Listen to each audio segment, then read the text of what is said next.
गुरुदेव की जय। बंदी छोड़ कबीर साहिब जी की जय। बंदी छोड़ गरीबदास जी महाराज जी की जय। स्वामी रामदेवानंद जी गुरु महाराज जी की जय हो।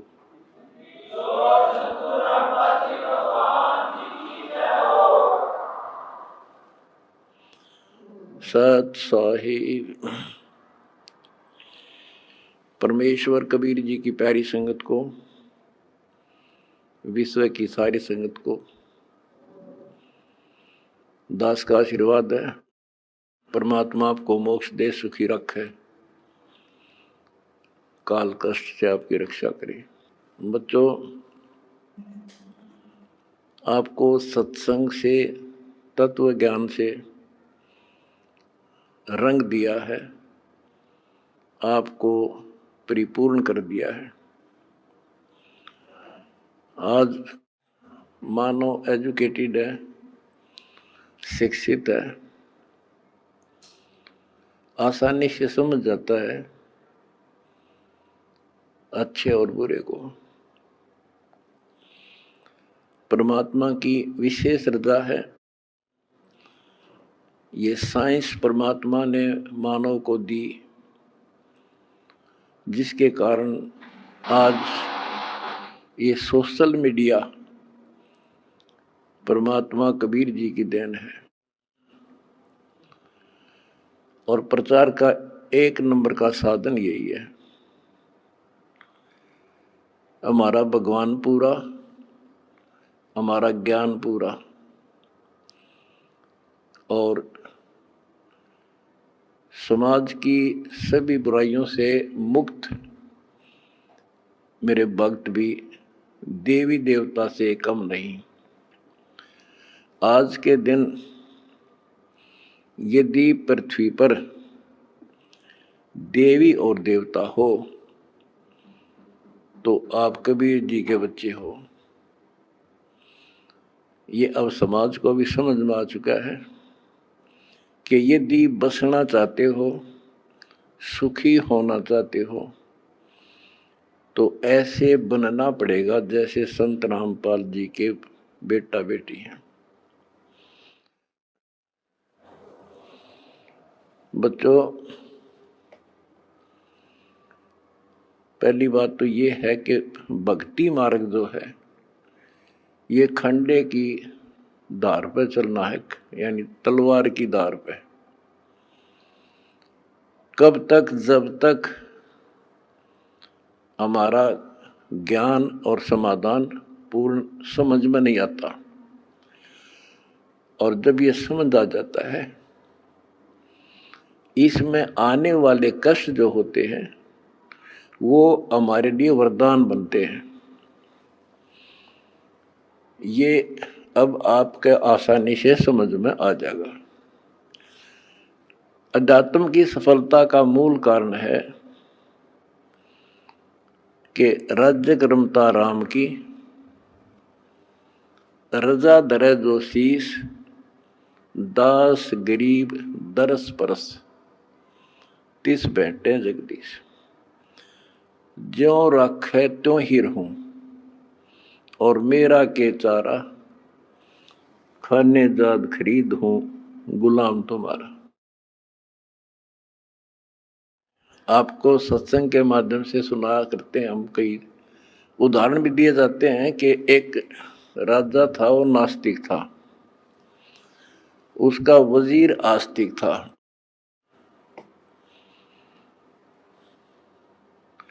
और भगवान पर विश्वास करने वाला था कि जो परमात्मा करता है वो अच्छा करता है।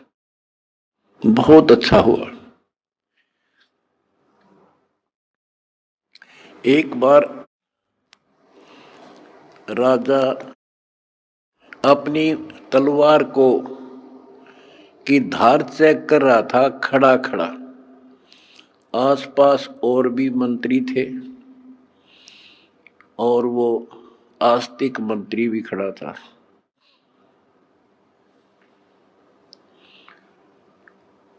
क्या होता है, बात करते करते राजा की उंगली कटगी तलवार की धार के लाग के। दूसरे मंत्री कहने लगे, हे भगवान बड़ा बुरा हुआ, हे भगवान बहुत बुरा हुआ। वो जो भगवान पर विश्वास करने वाला मंत्री कहता है कि बहुत अच्छा हुआ।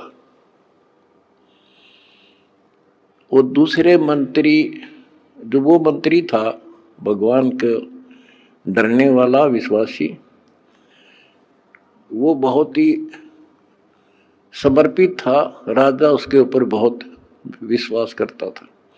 लेकिन दूसरे जो मंत्री थे वो उसकी निंदा करते रहते थे, जी आदमी ठीक नहीं सर, ये आपको मरवाएगा कभी। वो चाहते थे किसी तरह इसकी महिमा कम हो, तुम्हारे नंबर बने। जब उसने कहा कि उंगली कटगी राजा तो बहुत अच्छा हुआ, जो हुआ अच्छा हुआ, बहुत अच्छा हुआ। तो इस बात से राजा बोला, भाई मेरी तांगड़ी कट गई और तू क्या अच्छा हुआ, नालायक आदमी। तो दूसरे मंत्रियों का दाव लग गया, जी हम भी तो आपने कहा नहीं करते, ये तो आपका दुश्मन है, आपके बुरे मराजी से, इसको जेल में ठोक दो। वो जेल में डाल दिया मंत्री, भगवान को चाहने वाला, भगवान पर विश्वासी। राजा की उंगली पट्टी पट्टी बंधाई, वो कट तो गई कति, लेकिन ठीक होगी, दर्द नहीं रहा। अब 3 उंगली रहेगी राजा के। अब राजाओं को तो यही होता बकवाद बाणी, जब ठीक हो गया बोला फिर चलो शिकार करने चलते हैं जंगल में। वो जो मंत्री था, जो चापलूस था, उसके स्थान पर महामंत्री बना दिया राजा और वो मंत्री, क्योंकि तो उसका चमचा था खास। राजा के 7 घोड़े गेल गेल भाग्या था, जिधर भी राजा जावे। वो दोनों मार्ग पे चढ़ गए, मार्ग भूल गए तो जंगल में गहरा चले गए। वहां कोई जंगली लोगों का बलि पर्व था, अपनी देवी को बलि चढ़ाना था, नर बलि, यानी आदमी को काट के उसको समर्पित करना था ताकि देवी खुश हो। वो जंगली लोगों ने दोनों घेर लिए, पकड़ लिए, पुरोहित के पास लाकर खड़े कर दिए। 2 मिल गए। पुरोहित बोला 2 और बढ़िया, दोनों को चढ़ा दो। पहले इनके अंग देखो, अंग भंग ना हो, कोई काना, कोई उंगली हाथ कटा हुआ ना हो। देखा जब चेकिंग हुई तो राजा की उंगली कट रही। पुरोहित को बताया गया जी एक तो ठीक ठाक है, एक की एक उंगली कटी हुई है। वो बोला भाई वो डिफेक्टिव है, ये नहीं चढ़ेगा, इसको छोड़ दो, और इसको ये ठीक है, फिट है। और दूसरा जो चापलूस था मंत्री, उस भगत की रोज निंदा कराया करता था, वो फंस गया और वो चढ़ा दिया बलि, राजा छोड़ दिया। अब राजा ने तो उस मंत्री की कोठरी का गबाट जाकर पीछा देखा, जिस जेल में रोक रखा था कोठरी में, उसको खुलवाया और उससे कौड़ियों मिलानो, अगवाई उस दिन आप ठीक को थे, अग बहुत अच्छा हुआ, जया मेरी उंगली ना कट्टी होती तो आज मेरी जान जानी थी। भाई मैंने आपको नाजायज तंग किया, माफ कर दे। बोला जी आप राजा, मैं मंत्री, मैं के माफ करूं, आप जो करो और कर लियो, पर एक बात बता, मेरी उंगली कट गई तो मेरे लिए तो अच्छा हुआ, पर आपको 6 महीने की जेल हुई, आपके लिए क्या अच्छा हुआ? मेरे लिए मेरी जान बच गई, क्योंकि मैं आपके साथ होता उस महामंत्री की जगह, आज मैं बलि चढ़ता। ये 6 महीना की जेल में मेरी मौत बच गई। तो बच्चों, परमात्मा जो करता है अच्छा करता है। इस 11 साल की तपस्या में क्या पता कौन सी करड़ाई टड़ी हो, और परमात्मा जो करता है वो अच्छा करता है। हमारे मन में कभी दोष से नहीं आया, ना सोचिए कि गलत हो सकता है। फिर विश्वास बिना भगवान नहीं मिलता। तो इसी प्रकार हमने परमात्मा के ऊपर समर्पित रहना होगा। क्या होता है, जैसे 9 नकली दुकान है और एक असली होती है। इंसान नकलियों पे घूम घूम कर ठग कर और सबको एक आंख से देखता है, सारे इसे हैं। तो इसी प्रकार आज संत मार्ग के अंदर संतों की जो कथनी और करनी है उसमें बहुत अंतर है।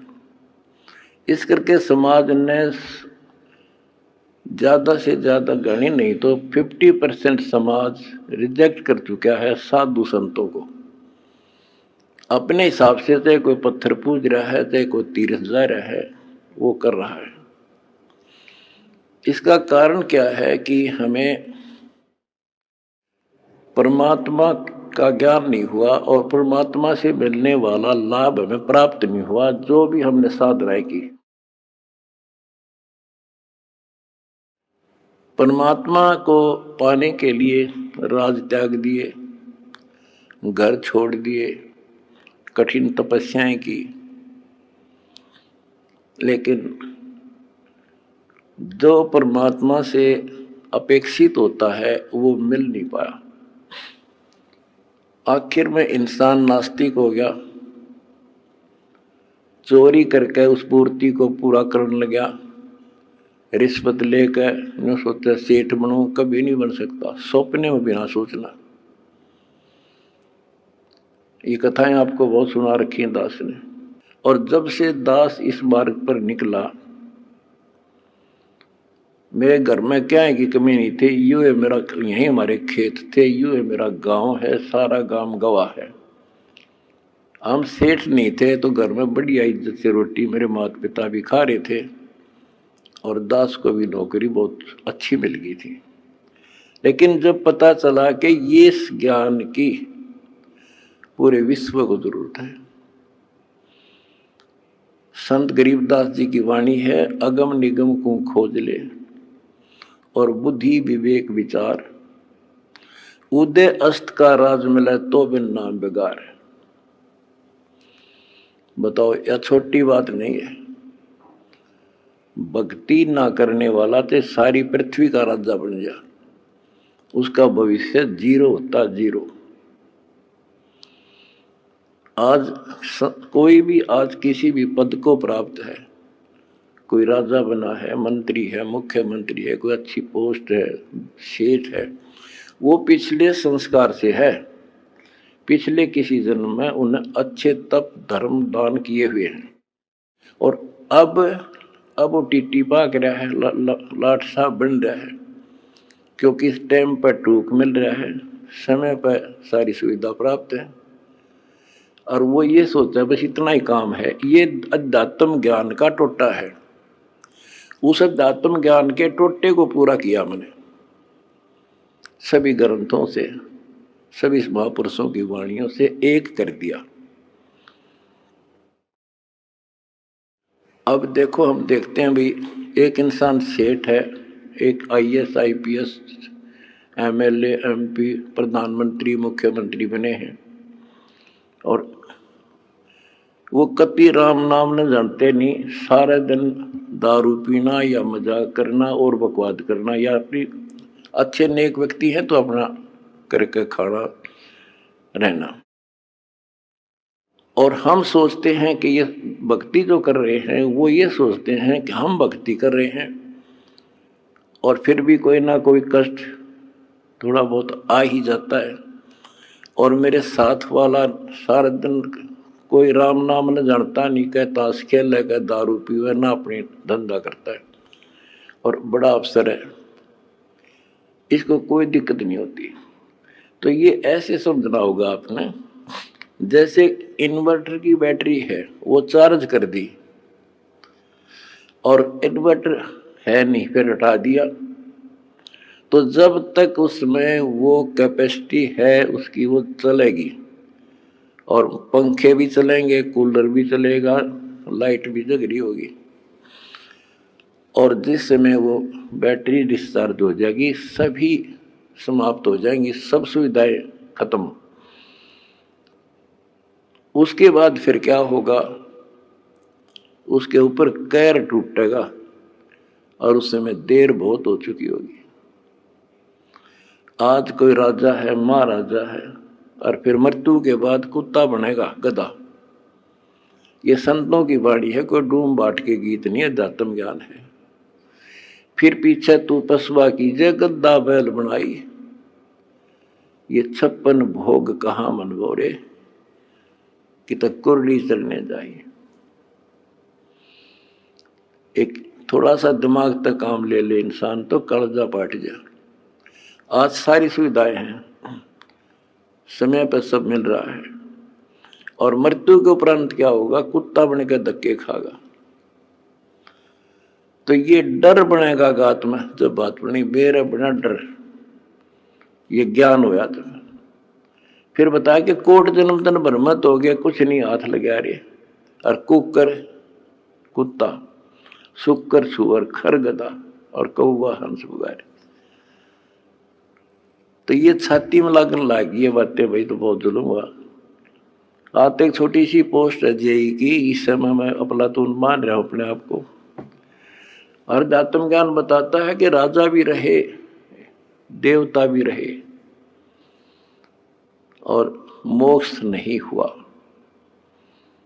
मोक्ष कैसे होगा, गीता अध्याय 4 श्लोक 34 में कहा कि अर्जुन, तो तत्व ज्ञान को जो भगवान स्वयं अपने मुख से बोलता है, गीता अध्याय 4 श्लोक 32 में बताया, तत्वदर्शी संतों से पूछ और वो तत्वदर्शी संत तुझे वो ज्ञान कराएंगे, उनको दंडवत प्रणाम कर। यानी इतना कीमती है ये ज्ञान, उसी को बताया जाएगा जो कति समर्पित होगा। फिर लास्ट में बता दिया है कि गीता बोलने वाले कहता है कि अर्जुन 18वें अध्याय के 62वें श्लोक में, तू सर्वभाव से उस परमेश्वर की शरण में जा, उसकी कृपा से ही तू परम शांति को और सनातन परम धाम को प्राप्त होगा। एक तो इसी ये बात क्लियर हो जाती है कि गीता ज्ञानदाता से कोई और है परम शक्ति, जिसकी भक्ति से परम शांति होगी और सनातन परम धाम सतलोक प्राप्त होगा, सत्य स्थान।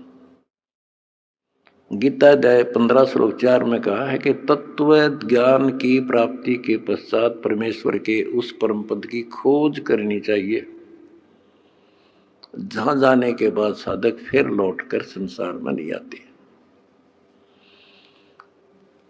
तो उसके लिए हमने ये पाना है, उस परम पद को पाना है। कौन से परम पद को, जहां जाने के बाद फिर लौटकर नहीं आते, जहां परम शांति है, वो सनातन परम धाम है।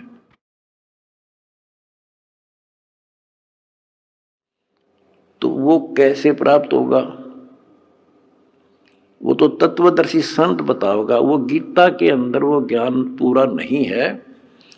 अगर गीता जी में ज्ञान पूरा होता तो लिख देते वो एक चैप्टर और, कि उस चैप्टर में पढ़ ले जो मैं उस परम अक्षर ब्रह्म की प्राप्ति का जो ज्ञान है। तो इसलिए वो तत्वदर्शी संत आज ये दास है। और मेरा निवेदन है सारी पृथ्वी के मानव से, दास ने एक पुस्तक लिखी है, 2-3 पुस्तकें हमारी मेन, एक तो ज्ञान गंगा है। इस ज्ञान गंगा को जो पढ़ लेगा जी ला के, उसकी 101 पीढ़ी पार हो जाएगी, 101 पीढ़ी।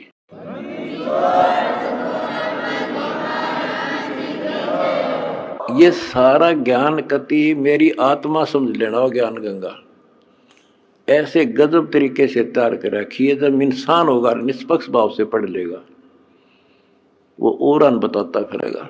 इन देखते तो है नहीं, हाहाकार मचाते हैं, इसमें ये लिख दिया वो लिख दिया। एक भी उस पुस्तक में बगैर शास्त्र प्रमाण पर शब्द नहीं बोला।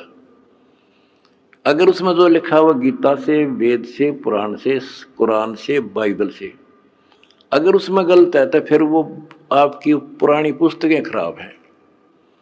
लेकिन पुस्तक गलत नहीं, हमारी बुद्धि खराब है, हम समझ नहीं पाए। दूसरी पुस्तक है जीने की राह। उस जीने की राह पुस्तक पढ़ के करोड़ों भक्त सुधर गए, बच्चे छोटे छोटे भी। वह ऐसी गजब समाज सुधार की पुस्तक है।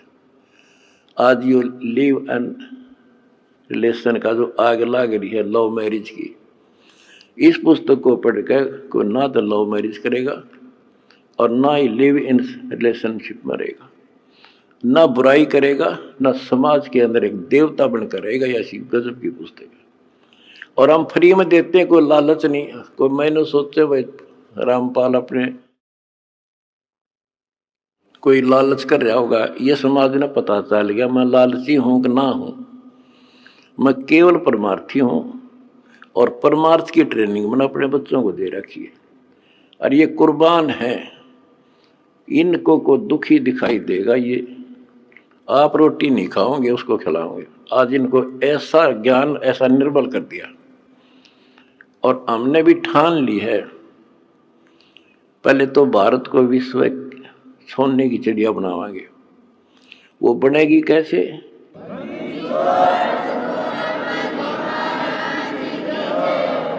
जीने के लिए अन्न की आवश्यकता है। अन्नदाता किसान है और किसान की कांच काट रखी। अब हम सबसे पहले मजदूर और किसान का डट कर साथ देंगे। कोई आपत्ति आवेगी या किसी को वैसे को किसी कारण से और समस्या आती है या मजदूर को, ये दो ही हैं जो आज दुखी हैं। और तीसरी बात होगी अगर ये नाम से जुड़ जाएंगे तो हमारा काम हल्का हो जाए। भगवान सीधा कनेक्शन देगा, इनमें सीधा लाभ देगा। अब भगवान कहते नाम क्या करता है, भगवान क्या करता है। जैसे शुरुआत में हमारे गांव में लाइट बिजली नहीं होती थी और बिजली की तरह शुरुआत हुई लगवाने की तो एक आधी जगह को एक्सीडेंट हो गया, इंसिडेंट न्यों पता लग गया भाई वहां बिजली ने पकड़ लिया, मर गया। तो उससे और डर बन गया लोगों के। हमारे गांव में बिजली की शुरुआत हुई, मैं जब जेई लगा ही था तब तक हमारे घर में बिजली नहीं थी, सन 1977 तक। और ना नियत थी लगवाने की। तो मैंने आके अपने एक दोस्त था मेरा यहाँ, वो बिजली का काम करता था, कुछ लोगों ने लगवा ली थी गांव में भी। मैंने उसको कहा भाई तो घर वालों से कह तो सामान ले आ, मैं सामान दे दूंगा, बता कितना सामान क्या फिटिंग का इसमें पैसे लगेंगे। उसने बताया 1200 रुपये लगेंगे, मैंने दे दिए। वो सामान लेकर घर आ गया, मैं चला गया ड्यूटी पे। और वो बोला भाई मेरा ताऊ ने बोला तुम्हारा उम्र में छोटा था, उनने एक चाचा था मेरा ताऊ बाबू फादर का भाई लागे, बोला भाई थारा बिजली लानी है। वो बोला तो अपने माँ बाप का ला ले बिजली, भाग जाड़ा की तो बकवास करे तो मारे क्यों लाओ बिजली, तू अपने ला ले। यानी बिजली को इतना गलत समझते थे। जब तो मजाक चल रहा था उनका, फिर माँ आ गया सामने तो वो बोला भाई और ने बोले थारे घर वाले, तो बोला तुम अपना ला लो इस बिजली ने।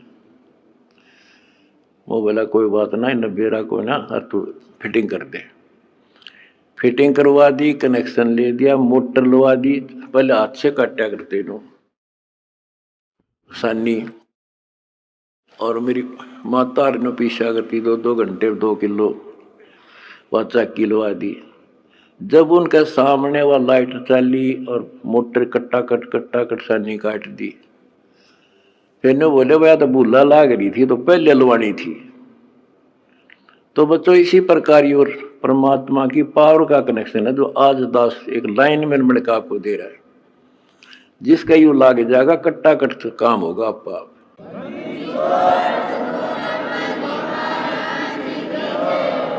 ये करोड़ों भक्तों ने कनेक्शन ले रखे हैं, सारे के ठाठ कर रखे हैं, सबके चेहरा पर रौनक, कोई टेंशन नहीं आ सकती। पर भगवान की भक्ति खा के जैसी समस्या आती रही और धन का टोटा हो गया।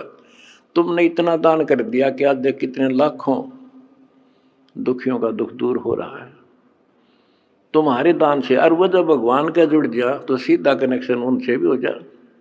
भगवान को रिश्तेदार थोड़ा किसी का हो, तो सबको देगा, सबके साथ एक जैसा व्यवहार है। बिजली ने कोई लगवा लो अपने पावर को फुल काम करेगी, पर उसकी मेंटेन, उसको सारी उसकी जो है मर्यादाओं का पालन करना होता है। गलती कर दी तो वह नष्ट भी कर देती है। तो सावधानी बरतें, मर्यादा का पालन करें, और देखो फिर किसे ठाठ हो जाएंगे और मोक्ष मिलेगा। ये तो रूंगे में मिलेंगे, यहाँ के सुख तो रूंगा, असली जड़ तो मोक्ष है। वहां चले जाएंगे जहां जाने के बाद फिर लौटकर संसार में नहीं आते। सत साहिब।